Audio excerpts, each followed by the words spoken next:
It was the best of times, and it was the best of times. I'm going to be honest with you. Oh my gosh, does the sun feel brighter? Does the air feel more crisp? One of the best Grizzlies weekends that I can remember. Two wonderful victories achieved in two very different ways. We're going to break down both of them and then take a look at where Memphis stands here at this NBA Cup break on Locked On Grizzlies. Let's lock in.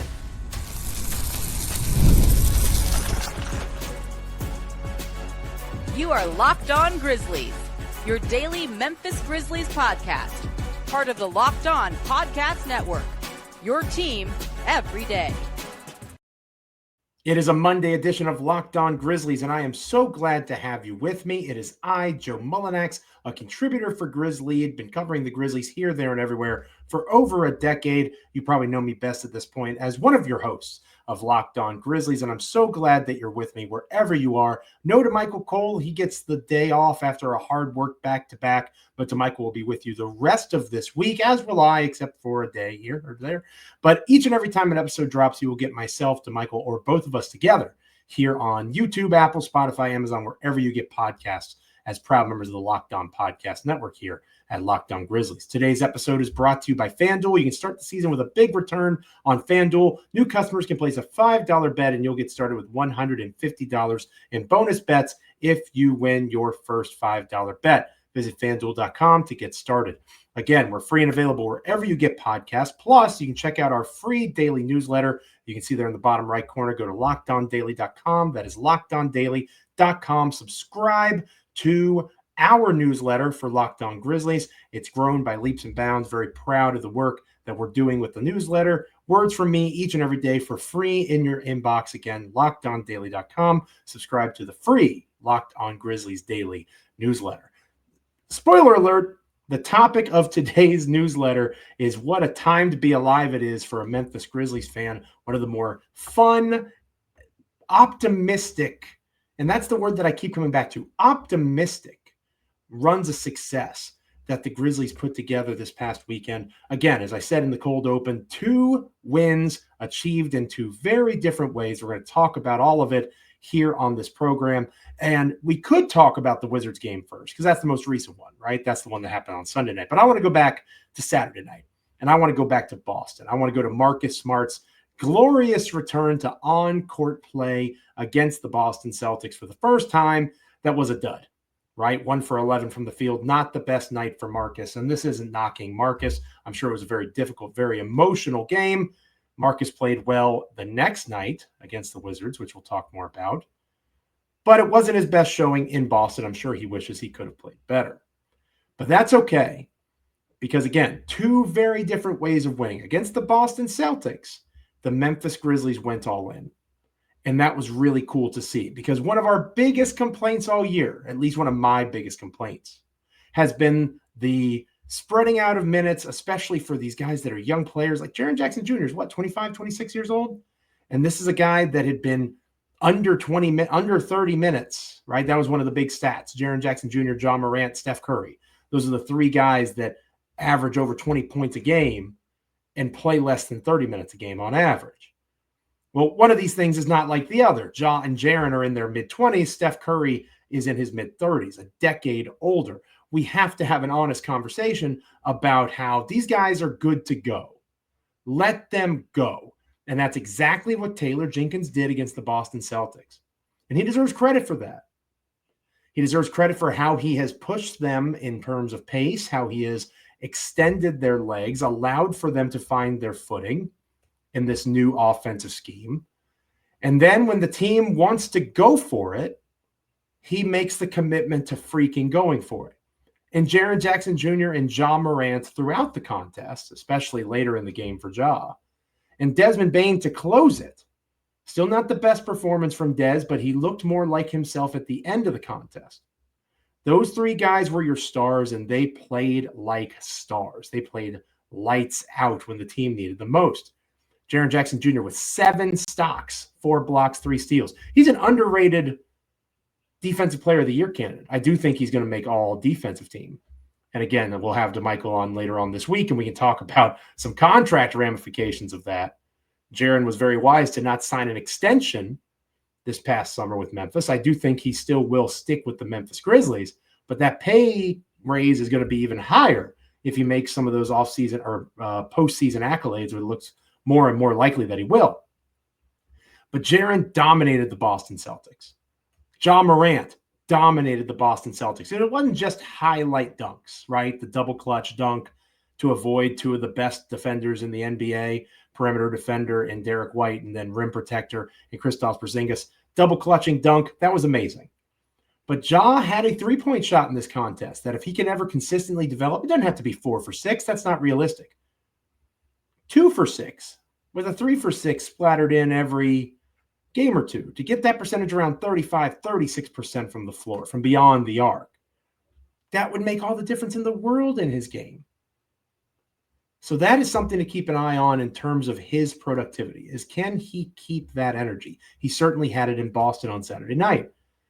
And that is one of the reasons to be optimistic about this Grizzlies team, because they have the star power to be able to stick around with the stars of teams like the Boston Celtics.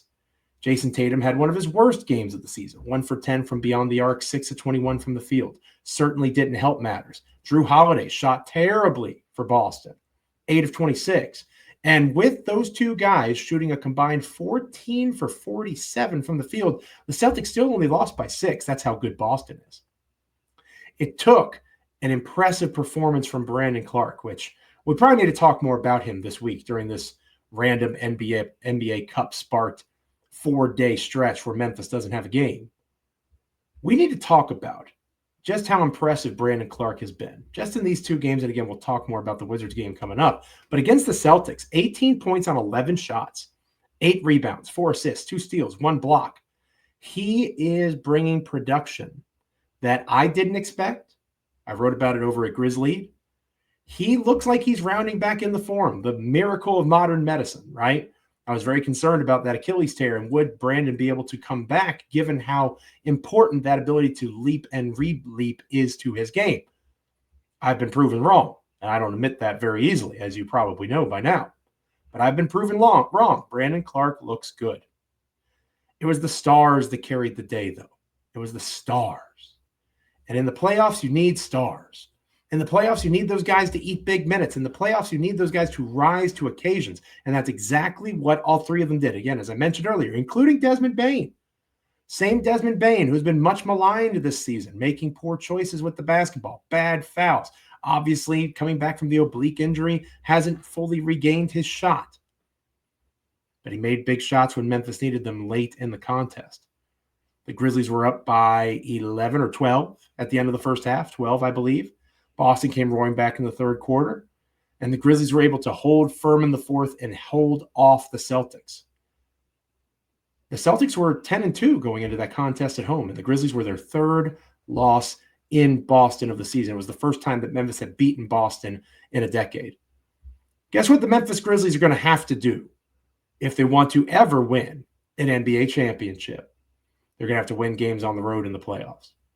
Maybe even a game or 2 in Boston against the Celtics, right? Maybe an NBA Finals preview on Saturday night. We have a long ways to go before we get there. But it is reassuring for me to be able to see Ja Morant not shy away from that moment. Not that I would expect him to. I've watched Ja Morant play enough basketball to know that he's probably not going to shy away. But the burden of last year, how difficult it was to have to watch Jaren Jackson Jr. labor, and yet how rewarding it was to see him legitimately improve, and how that improvement is carried over to this season. Jaren was very close to Ja on Saturday night in terms of being the best player on the floor. And I would argue the 2 best players on the floor on Saturday night in Boston against the Celtics, covering both teams, played for the Memphis Grizzlies. And if you had said that going in with Jason Tatum and Jaylen Brown, 2 of the top 15 or so players in the league, to go star for star, blow for blow, and be able to come out of that building victorious is a major victory. So kudos to the Memphis Grizzlies. Kudos to Taylor Jenkins finding a way to go for it. It's good to see them go for it. It doesn't have to be an NBA Cup game with a stupid court and dumb jerseys. Go for it against the teams that you need to go for it for. Fight the fights that are worth fighting. And that's exactly what the Grizzlies did on Saturday night. And then Sunday night happened, right? A game from the highest of highs in terms of adrenaline and importance against the Celtics, measuring yourself against the NBA's best, to the literal worst team, maybe not just this year, but of the 21st century. How did the Grizzlies beat the Washington Wizards? Maybe that was the expectation, but it was the how that was impressive for me. We'll talk about that next here on Locked On Grizzlies. Stick around. Today's episode of Locked On Grizzlies is brought to you by Mint Mobile. With big wireless providers, what you see is never what you get. Somewhere between the store and your first month's bill, the price you thought you were paying magically skyrockets. With Mint Mobile, you'll never have to worry about gotchas ever again. When Mint Mobile says $15 a month when you purchase a 3-month plan, they mean it. All sorts of bad mobile providers exist with complicated bills and fees, upcharges. It's amazing that Mint Mobile is straight up with you. You can say bye-bye to your overpriced wireless plans, jaw-dropping monthly bills, and say hello to Mint Mobile that is here to rescue you with premium wireless plans starting at $15 a month. All plans come with high-speed data and unlimited talk and text delivered on the nation's largest 5G network.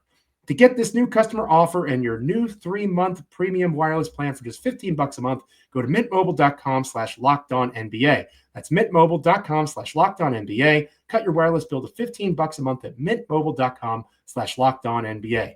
$45 upfront payment required, equivalent to $15 a month. New customers on first 3-month plan only. Speed slower, above 40 gigabytes on unlimited plan. Additional taxes, fees, and restrictions apply. See Mint Mobile for details. So the Grizzlies beat the Boston Celtics in a hard-fought victory on Saturday night. And then it comes time to take on the lowly Washington Wizards. And I don't mean that disrespectfully. I really don't, right? I'm from the Virginia area.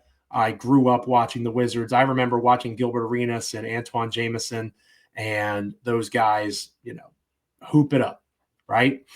I remember those days. Caron Butler.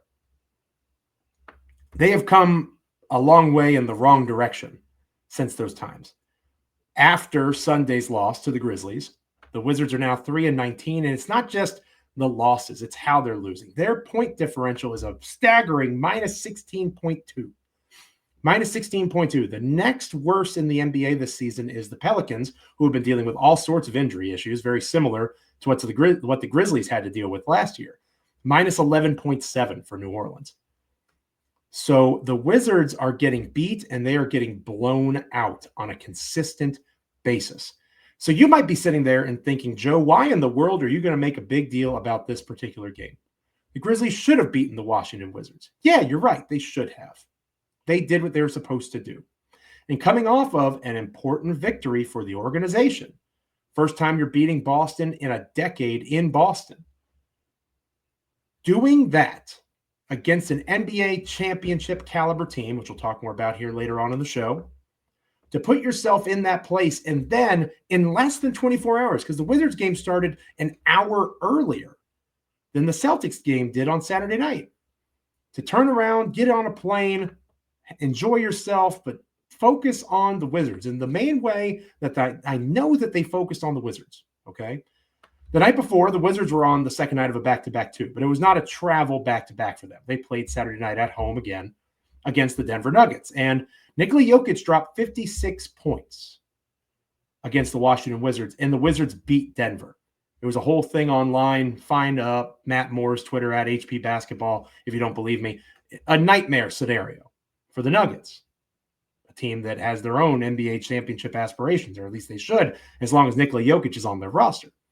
The Wizards beat them in large part because Jordan Poole lost his mind, had one of his best games as a Wizard in terms of scoring, shooting the 3-ball. Jordan Poole was non-existent, 2 for 6 against the Memphis Grizzlies, 1 for 4 from beyond the arc. Jordan Poole, before you make your jokes in the comments, Jordan Poole is having a much better season this year than he was last season. Still, obviously, for a really bad basketball team, maybe his numbers do not connect or correlate to winning.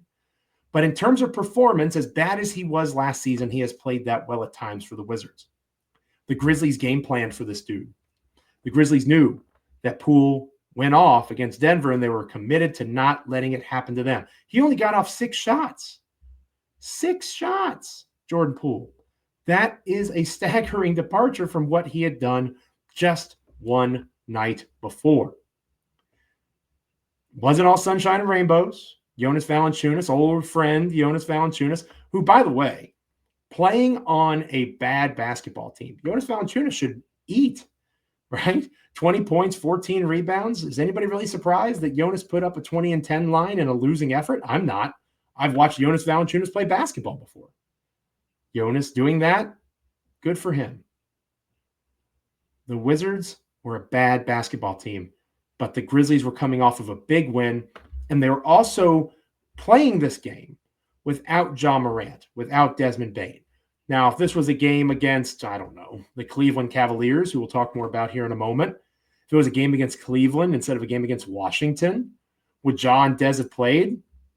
I'm not a doctor, but I could totally see Memphis looking at what Washington had going on in their own injury report. The Wizards had several guys out. Kyle Kuzma didn't play, Malcolm Brogdon, among others.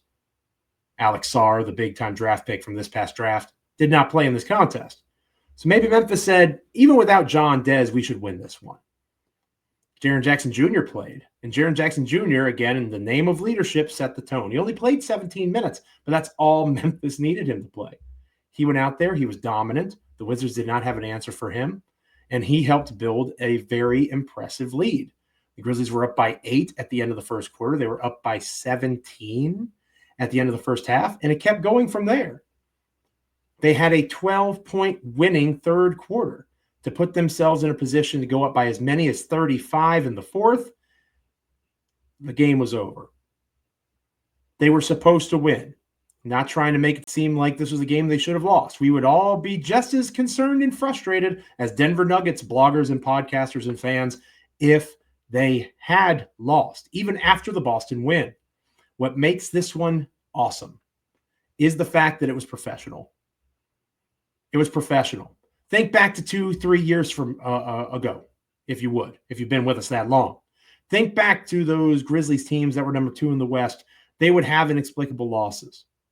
And that still may happen to this Grizzlies team.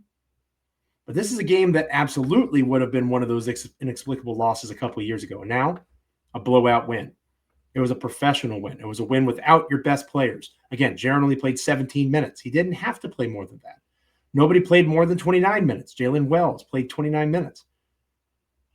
You had amazing performances, once again, from Santi Aldama, Jay Huff, Cam Spencer. Cam Spencer, what a week for Cam Spencer. Started the week dropping 51 in a G League game, ended it dropping 14 in Washington, hitting 2 threes, 5 assists, 4 rebounds. This Grizzlies roster is so deep that you can legitimately say, as much as I used to say it just out of spite, but now you can legitimately say that this team has John Conchar and he is their 14th or 15th best guy. You still have Vince Williams Jr., you still have G.G. Jackson, you still have Zach Edey that have not played in a long time. In the case of G.G. Jackson, he hasn't played all season. And yet, here the Grizzlies stand with an impressive record of 17-8, 25 games into this season, able to say that they are among the very best in the National Basketball Association. And they can say that not just because of the fact that they beat the Wizards, but they can say that because of the fact that they beat them the way that they're supposed to, and they beat them in the way that has become a custom for us that have watched this Grizzlies team this year. They did it with depth. They did it with energy. They did it with offensive movement. Even the Washington Wizards play-by-play and color commentators were astounded by the way that the Memphis Grizzlies played basketball, the defensive tenacity, the movement off the ball on the offensive end, the pace at which they played.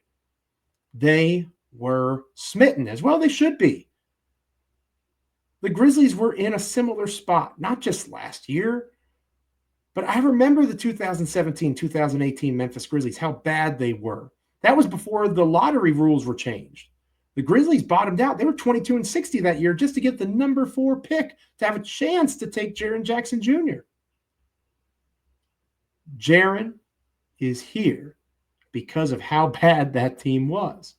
And that was the start of a movement that we are seeing the fruits of now, that Washington will likely see the fruits of. The NBA is cyclical.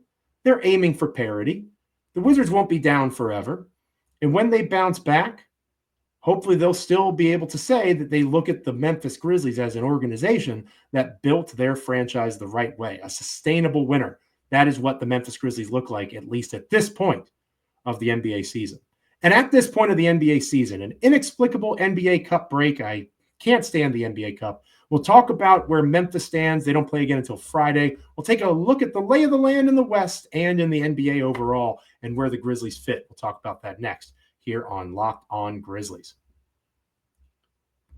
Today's episode of Locked On Grizzlies is brought to you by FanDuel. Get ready to tackle the NFL action with FanDuel, America's #1 sportsbook. Because right now, new customers can bet $5 and get $150 in bonus bets if you win. The FanDuel Sportsbook app gives you everything you need to place live bets on the NFL all in one place. Maybe you get a hunch on an upcoming game for the Washington Commanders, so to speak. You have them going against the New Orleans Saints. Maybe you think Jaden Daniels is going to make a playoff push and he's going to go over whatever his passing yards might be. You can check out the latest stats, view live play-by-play, and so much more on the same exact page where you place your bets. Just visit FanDuel.com to join today. You'll get started with $150 in bonus bets if you win your first $5 bet. That's FanDuel.com. Never waste a hunch and make every moment more with FanDuel, an official sportsbook partner of the National Football League. So the Grizzlies, where do they stand in the lay of the land out west? As of this recording, the Memphis Grizzlies are looking up at only the Oklahoma City Thunder. Oklahoma City is 18-5 in the Western Conference. The Grizzlies, again, as of this recording, 2 games back of OKC, looking up at that reality. And you have the Houston Rockets, the Dallas Mavericks, who Memphis just lost to. That's important to point out, right? You have those teams in the mix. Golden State has cooled quite a bit. We don't talk enough about Ty Lue. Well, this is Locked On Grizzlies, so maybe we do talk about it enough. But the LA Clippers being the 6th seed as of this recording is really an impressive coaching job by Ty Lue and the work of that Clippers team. You know, the Lakers being the 10 seed as of this recording, Phoenix being the 9, Denver being the 8, all of these teams that have been at the top most recently, it feels like a changing of the guard, and it feels like Memphis is a part of that mix. Then you have the Eastern Conference, where Cleveland remains the class of that conference as of this recording, 21-4. The Boston Celtics that Memphis just beat, the reigning, defending NBA champions. Obviously, they deserve credit for that, 19-5. The Orlando Magic, another tremendous coaching job being done there in Orlando. Paolo Banchero being out, but now with Franz Wagner being out too, how are the Magic going to hold water? They're 17-9. Teams like the Knicks, the Heat, the Bucks pulling up the rear. Philadelphia 76ers at 7-15. What a massive disappointment. But you look at the way things are shaking out, right? There is a clear top tier in the NBA. I think it starts with the Oklahoma City Thunder. I think it starts with the Cleveland Cavaliers. It starts with the Boston Celtics. It probably in that order, to be honest with you. And again, this is a regular season ranking. If we're going into the postseason, I will always choose, if they're an option, the reigning defending champion, because I'm a believer in Ric Flair. I'm a wrestling guy, right? To be the man, you got to beat the man. Boston hadn't been beat in a playoff series yet, at least not since their last championship run. So until that time, the Boston Celtics are the team to beat, but the Cleveland Cavaliers look pretty darn good. So do the Oklahoma City Thunder. That's a pretty distinct top 3. Who's number 4? For me, it's the Memphis Grizzlies. And that's probably not going to surprise you, since I am a co-host of the Locked On Grizzlies podcast and a writer and a blogger and a follower of Grizzlies basketball since 2011. But I think that you have a legitimate argument for the Grizzlies being that number 4 team.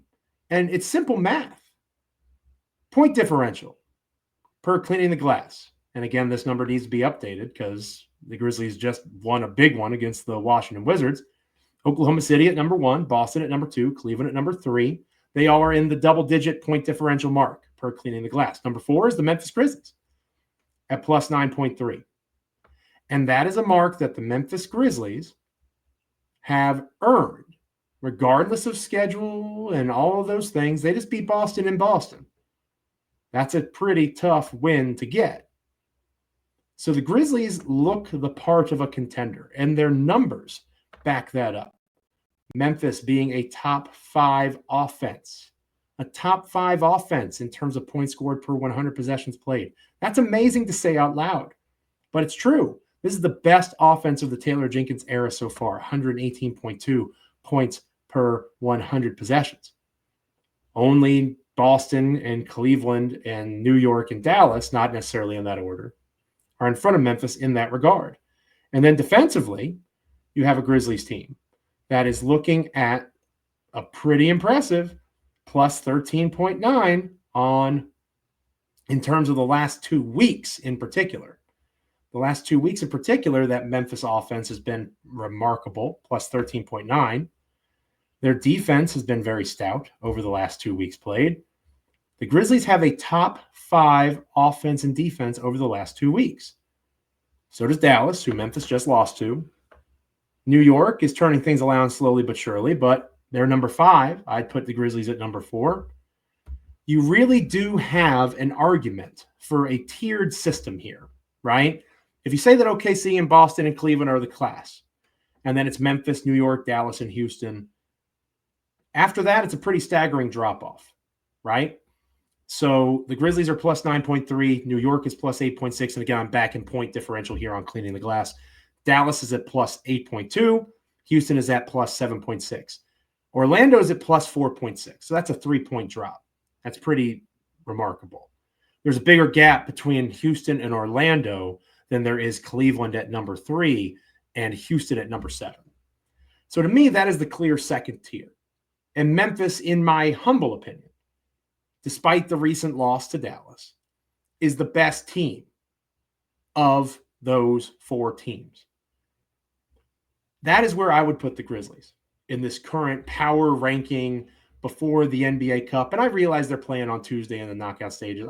If you're an everydayer to this podcast, you know I don't care. I am so glad the Memphis Grizzlies didn't make the NBA Cup. I'm mildly annoyed they have a 1-game West Coast road trip out to Los Angeles next week. I guess at the end of this week, however you want to look at it, this coming Sunday. That's really silly. But beyond that, I'm glad they're not playing in that thing. It gives them a chance to rest up, get some practice in, hopefully get some guys back healthy. That'd be cool. Zach Edey in particular.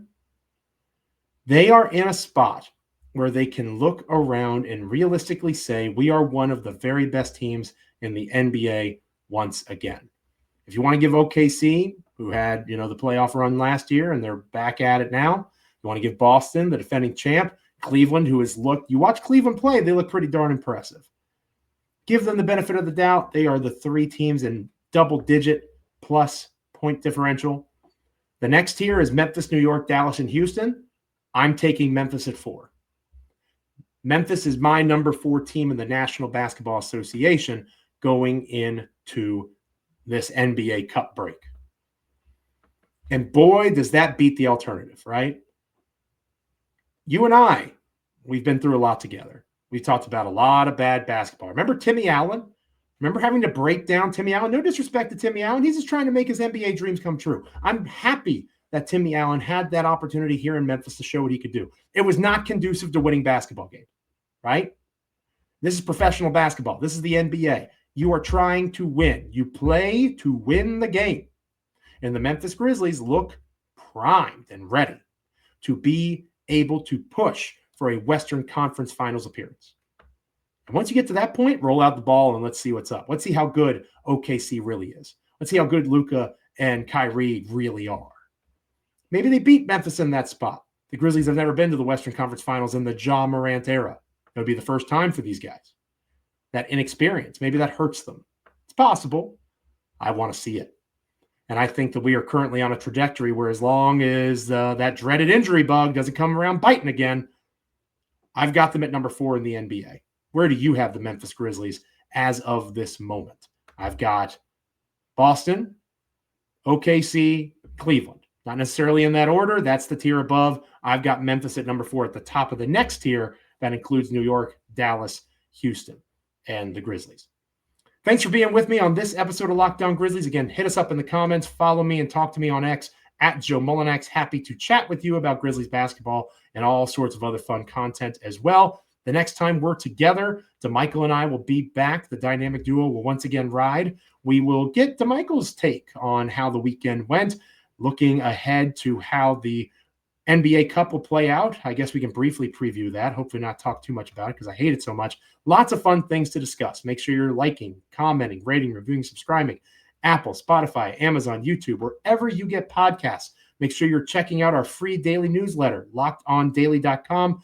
Follow and subscribe to a free, each and every day, Locked On Grizzlies newsletter. Make sure you're with us each and every time an episode drops and each and every time that a newsletter drops. Again, thank you for being with me. Enjoy it, Grizzlies fans. You have a top 5 team in the NBA. Top 4, if you ask me. We'll be with you all week. Until next time, again, Apple, Spotify, Amazon, YouTube. We're free and available wherever you get podcasts. Catch you next time on Locked On Grizzlies.